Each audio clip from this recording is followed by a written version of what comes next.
लाल पीले रंग की दर्जन भर कांच की चूड़ियों से मेरे आंचल को भरता हुआ अमित खुशी से इतना अधिक उत्तेजित नजर आ रहा था, मानो मेरे लिए कांच की जगह हीरो का जराव कंगन खरीद लाया हो।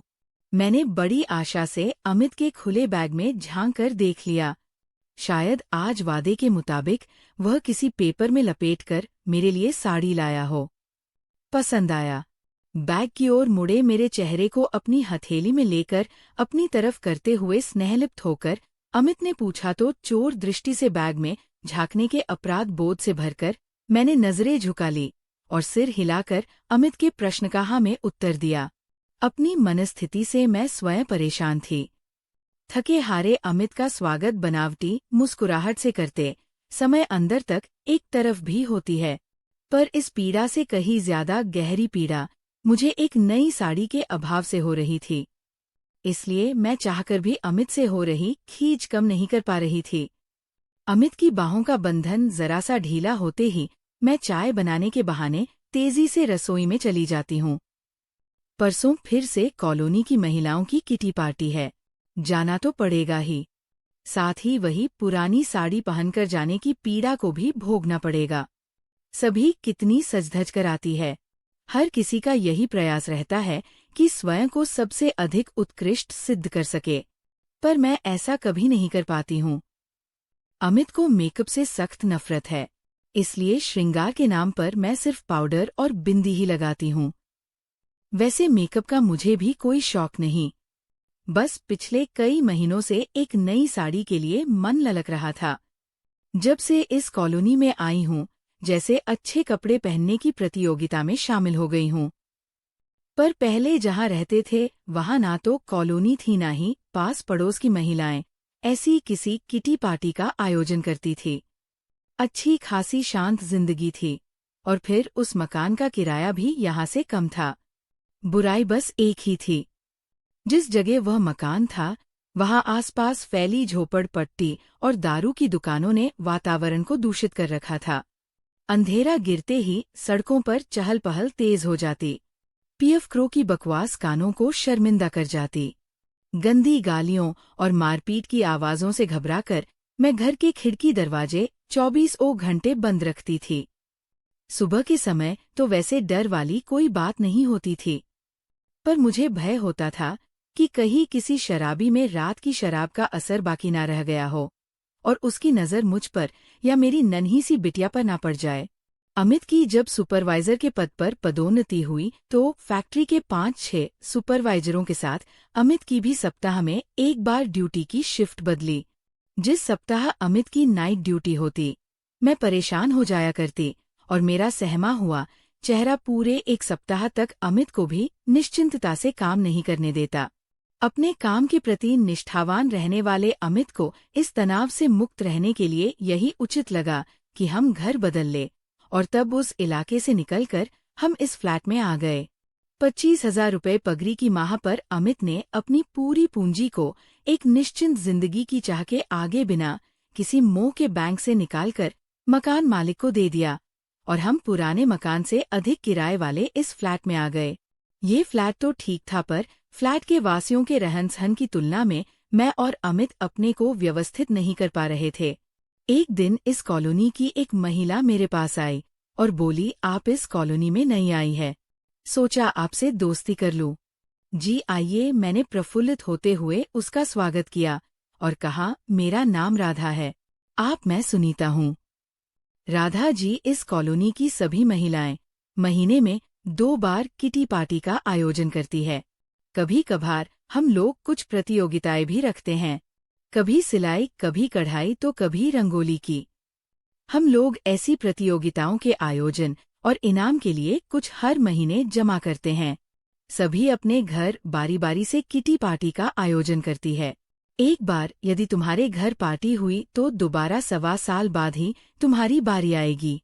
अच्छा, तो क्या कॉलोनी की सभी महिलाएं इसमें शामिल होती हैं? सभी तो नहीं, पर ज्यादातर। मुझे मना करना उचित नहीं लगा और बिना अमित की इजाजत लिए मैंने हामी भर दी। जैसे ही मैं इस महिला मंडल की सदस्य बनी, पहली पार्टी का आयोजन मेरे ही घर होना तय हुआ और अब मुझे अमित को इस पार्टी के बारे में बताना पड़ा।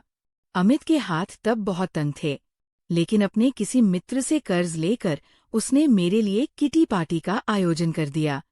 पर रात को मुझे समझाते हुए उसने कहा था, राधा, खर्च करने के पहले अच्छी तरह सोच लिया करो। यहाँ आने के बाद किराए के अलावा भी कितने ही खर्च और बढ़ गए हैं। जितनी चादर है, पैर भी उतना ही फैलाना चाहिए ना। इतना ही कहा था अमित ने, पर उसके अंदर की अकुलाहट को मैं बड़ी आसानी से समझ गई थी। पुराना घर छोड़कर यहाँ आने का उसका निर्णय सिर्फ मेरे ही हित के लिए था। एवज में वह मुझसे ये उम्मीद करता था कि मैं गृहस्थी की गाड़ी खींचने में उसकी समान रूप से सहभागी बनूं। चाहती तो मैं भी यही थी, पर अब तो पूरे 1.25 साल बाद ही मुझे अपने घर पार्टी रखनी थी। इसलिए अमित की बात से प्रभावित होने के बाद भी अधिक गंभीरता से नहीं लिया। किटी पार्टियों में जाते ही महिलाओं की फैशन परस्ती ने मुझ में हीन भावना भरनी शुरू कर दी। मेरा अस्तित्व उनकी बनावटी दिखावटी जीवन शैली के आगे बौना दिखने लगा था। मैं अपने आप को उनके योग्य बनाने के प्रयास में कब जुट गई, इसका पता मुझे स्वयं भी नहीं चला। धीरे धीरे मैं अमित की कम थोनखा के कारण अपमानित होने लगी थी। कई बार मैंने ये प्रयास किया कि साड़ी को बहुत ज्यादा अहमियत ना दूं, पर किटी पार्टी के आयोजन की सूचना मिलते ही मेरी चाह पुनः जोर पकड़ने लगती। पिछले हफ्ते मैंने मचलकर अमित से जिद की थी कि मुझे एक साड़ी ला दे, और अमित ने कहा था कि वेतन मिलते ही वह साड़ी ला देगा। पर आज साड़ी के स्थान पर दर्जन भर कांच की चूड़ियां देकर वो मेरा मुंह बंद कर देना चाहता था। एक छोटे से अभाव ने मुझे विद्रोही बना दिया। क्यों मेरे ही साथ हो रहा था ये सब? या तो अच्छी सूरत मिल जाती, या फिर इतना धन की मन भर कपड़े गहने खरीद पाती। मेरी तिलमिलाहट बढ़ती जा रही थी, और अमित को चाय का प्याला थमाते थमाते मैंने क्रोध से पूछ ही लिया, तुमने तो कहा था वेतन मिलने पर साड़ी ला दोगे। हाँ, कहा तो था। राधा मेरी तरफ देखे बगैर शर्ट को निकालकर हैंगर में लटकाते हुए अमित बोला, पर कैसे खरीदता? कल ही तो बिजली का बिल आ गया, बचाए हुए रुपए इसी में चले जाएंगे, वरना किसी तरह तुम्हारे लिए साड़ी ले ही लेता। हमेशा तो यही सब होता है, जब भी तुम साड़ी खरीदेने की बात करते हो तो कोई ना कोई खर्च सामने आ जाता है। तो क्या मुझे साड़ी कभी नहीं मिलेगी? अमित ने एक बार मायूस नजरों से मुझे देखा और बाथरूम में प्रवेश कर गया, पर मैं खामोश नहीं हो पाई। आवाज थोड़ी तेज करते हुए मैं लगातार बोलती ही जा रही थी, लेकर देना नहीं चाहते हो ना, इसलिए पैसे की भी कमी रहती है। कहते हैं ना, जहाँ चाह वहाँ रहा। तुम्हें तो ये चाह ही नहीं कि मैं अच्छा पहनूं ओढ़ूं। तुमसे भी कम तनख्वाह वाले करोड़ों लोग हैं इस दुनिया में, क्या वे अपनी पत्नी को साड़ी नहीं लेकर देते हैं? पर मेरे तो कर्म ही फूटे हैं। सालों बाद तो एक साड़ी की मांग की है, वह भी मिल नहीं रही है। अमित हाथ पैर धोकर आ गया था। कुर्ता पैजामा पहनकर चाय का प्याला हाथ में लिए वो बालकनी में जा बैठा। उसके चेहरे पर कहीं कोई मलाल नहीं था, और उसकी यही निश्चिंतता मुझे और अधिक आहत कर गई। कैसे हो जी तुम? जरा भी नहीं पसीजता है तुम्हारा मन। चेहरे के भाव से तो ऐसा लग रहा है जैसे पत्थर के बने हो। मैं सचमुच तंग आ गई हूँ। कब तक भोगती रहूंगी इस अभाव भरी जिंदगी को? यदि एक बेटी की जिम्मेदारी ना होती तो तीसरी मंजिल से छलांग लगा देती। छी राधा, कितनी स्वार्थी हो तुम। तुम्हें तो सिर्फ अपनी साड़ी की चिंता है, और एक साड़ी के लिए तुम आत्महत्या जैसा पाप भी कर सकती हो, है ना? अमित के चेहरे पर मेरे लिए घृणा के भाव थे।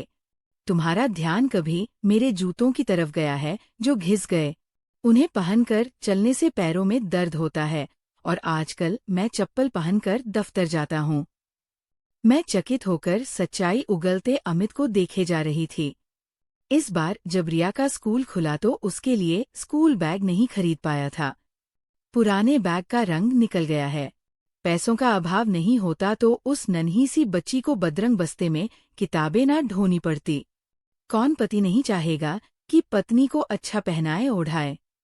पर परिस्थिति भी तो अच्छी होनी चाहिए। मेरी आंखों से आंसू बह चले। अमित ने जिस सच्चाई को अभिव्यक्त किया था उसकी शर्म थी, या अमित को दुख पहुंचाने का पछतावा मैं जान नहीं पाई, और चुपचाप सिर झुकाए खड़ी रही राधा। इन ऊंची सोसाइटी वाली महिलाओं से अपनी तुलना मत करो। तुम किसी बड़े अधिकारी की पत्नी नहीं, बल्कि एक सुपरवाइजर की पत्नी हो। मैंने तुमसे पहले भी कहा था, और फिर कहता हूँ, चादर देखकर पैर फैलाना चाहिए, अन्यथा दिखावे के चक्कर में पड़कर या तो हम गलत काम करने लगेंगे या फैशन परस्ती के लिए लोगों से उधार मांगकर उनके कर्जदार हो जाएंगे। मेरी बहती आंखों को देखने के बाद भी उसने मेरे आंसुओं को पोंछने का कोई प्रयास नहीं किया और तेजी से बाहर निकल गया। अमित ने जिस सच्चाई का बयान किया था, उसने मेरी मन की आंखें खोल दी थी। अब अमित के टूटे जूते ही नहीं, उसके पुराने शर्ट पट भी आंखों के आगे नाचने लगे। अमित गया तो मैं वही बालकनी में बैठकर देर तक सुबकती रही। लगा था मुझसे नाराज होकर अमित टहलते हुए कहीं चला गया होगा और जल्दी लौट आएगा। अस्त व्यस्त मन से रसोई के पूरे काम निपटाकर जब मैंने घड़ी की ओर देखा तो चकित रह गई। रात के 10 बज रहे थे। मन किसी तनाव में उलझा हुआ हो तो समय कटने का पता भी नहीं चलता। पर अमित आखिर गया कहाँ होगा? मैं सोच में पड़ गई। अमित की दुखी कर देने के तनाव से मैं इतनी अधिक ग्रस्त थी कि पल भर के लिए रिया की तरफ भी ध्यान नहीं गया था।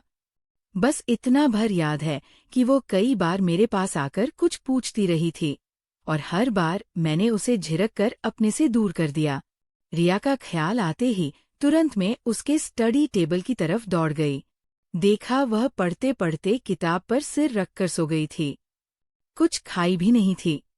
रिया बिना खाए ही सो गई है, ये जानते ही अमित की नाराजगी दुगुनी हो जाएगी। इस बात से भली भांति परिचित होने के बाद भी मुझे रिया को पुनः जगाने की इच्छा नहीं हुई और मैंने उसे उठाकर बिस्तर पर लिटा दिया। किसी भी काम में मन नहीं लग रहा था। बार बार बालकनी में जाकर मैं सड़क पर देखती रहती कि शायद अमित आता हुआ दिख जाए, पर अमित दूर दूर तक नजर नहीं आ रहा था। बार बार ये सोच मुझे तहस-नहस किए जा रही थी कि कहीं मुझसे मायूस होकर अमित कोई गलत कदम न उठा ले। अपने द्वारा कहे गए हर शब्द के लिए अब मेरे मन में शर्मिंदगी थी। मैंने मन ही मन निर्णय ले लिया था कि अमित के आते ही उसके कदमों पर अपना सिर रखकर उससे हर गलती के लिए माफी मांग लूंगी। बस एक बार अमित सही सलामत घर लौट आए। मैं पुनः बालकनी में जा खड़ी हुई। देखा एक स्कूटर चला आ रहा है। हो ना हो ये अमित ही है। मैं धड़कते हृदय से देखती रही और स्कूटर आगे निकल गया। मेरा ध्यान स्कूटर सवार पर गया तो देखा कि वे मनोहर जी थे। लोग कहते हैं अपनी पत्नी के करवे जुबान और दुर्व्यवहार के कारण ही वे रोज नशे में धुत रात में देर से घर लौटते हैं। ये याद आते ही पुनः हृदय जोरों से धड़कने लगा।